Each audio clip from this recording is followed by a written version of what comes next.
Praise the lord. ક્રિસ્મોલ અભયત તબેનો દિવ્ય દયાના સંદેશમાં તમારું સ્વાગત છે.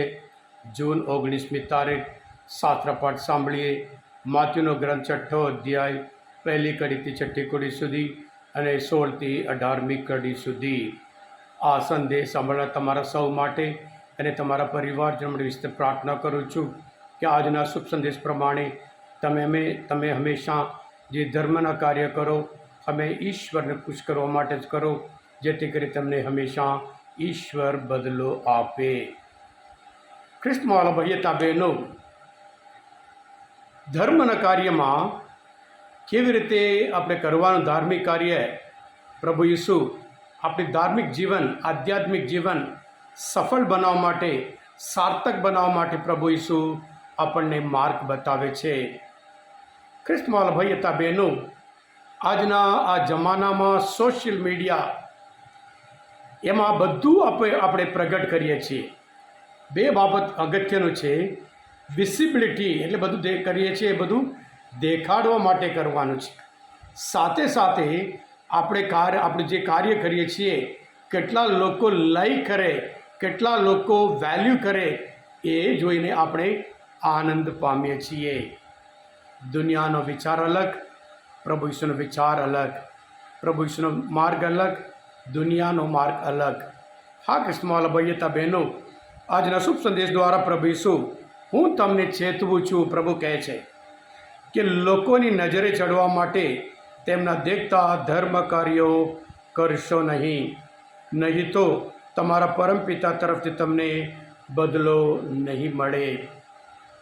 ખાસ કરીને દાન ધર્મની બાબતમાં, પ્રાર્થનાની બાબતમાં અને ઉપવાસ કરીએ એ બાબતમાં પ્રભુ ઈસુ આપણને અદ્ભુત માર્ગદર્શન આપે છે.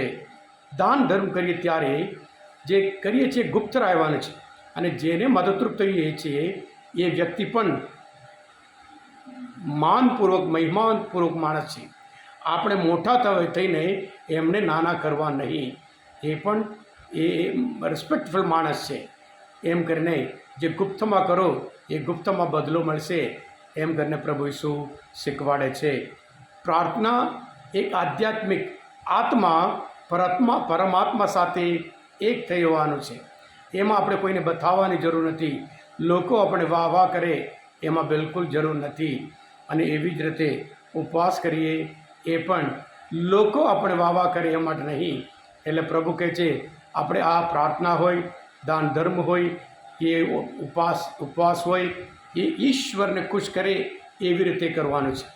જો આપણે હેતુ માત્ર માણસો આપણે વાહ કરે, માણસને આપણે વેલ્યુ આપે, માણસને આપણે લઈ કરે, એ જ હેતુ હોય તો પછી પરમપિતા પાસેથી આપણે કોઈ બદલો મળી શકે એમ નથી. હા ક્રિસ્તવાળા ભાઈઓ બહેનો, આજના શાસ્ત્રપાઠ આપણે બહુ અદ્ભુત સંદેશ આપે છે કે ખાસ કરીને આધ્યાત્મિક જીવનમાં કે આપણે અને ઈશ્વર સાથેનો જે સંબંધ છે ઊંડો બનાવવાનો હોય એ હંમેશા ગુપ્ત રહેવાનું છે. અને એવી જ રીતે જે દાન ધર્મ હોય, ઉપવાસ હોય, એનાથી આપણે આધ્યાત્મિક જીવનમાં આપણને આત્મસંતોષ મળવો જોઈએ, બીજાને બતાડવા માટે નહીં. આમ બાઇબલમાં પ્રેષિતોના ચરિત્રમાં 10મો અધ્યાયમાં 4થી કલમમાં આપણને જોવા મળે છે. ત્યાં પ્રથમ એક બિન યહૂદી ક્રિશ્ચિયન બન્યા હોય એ કોર્નેલિયસ છે. અને એ કોર્નેલિયસના જીવનમાં શું થયું જરૂર વાંચો. પ્રેષિતોના ચરિત્રમાં 10મો અધ્યાયમાં 4થી કલમમાં, એક દિવસ પાછલે પહોરે 3 વાગ્યે તેની દૈવી દર્શન થયું. તેમાં તેણે એક દેવદૂતને અંદર આવીને પોતાને કોર્નેલિયસ કહીને બોલાવતો સ્પષ્ટ જોયો. તો તે ગભરાયેલો તેના તરફ તાકી રહીને બોલ્યો, શું છે પ્રભુ? ત્યારે દેવદૂતે કહ્યું, તારી પ્રાર્થના અને તારા દાન ઈશ્વર સુધી પહોંચ્યા છે અને તેથી ઈશ્વર તને સંભાળ્યા છે. આપણે જે કંઈ ગુપ્ત કરીએ છીએ એ બધું ઈશ્વર સુધી પહોંચે છે. કોર્નેલિયસના જીવનમાં હોય, આપણે દરેકના જીવનમાં હોય કે પ્રભુ ઈસુએ આપણે આ અદ્ભુત પાઠ શીખવાડ્યો હોય, આપણે પણ પ્રભુ ઈસુના માર્ગદર્શન સ્વીકારી પ્રાર્થના, દાન ધર્મ, ઉપવાસ કરીએ ત્યારે જે છુપાયેલું છે એને પ્રભુ પાસે એ બહુ વેલ્યુએબલ છે, બહુ કિંમતીનું છે. એ સમજ હંમેશા તમારા જે જમણો હાથ કરે એ ડાબા હાથને ખબર ના પડવા દઈએ, એ પ્રભુની ઈચ્છા છે.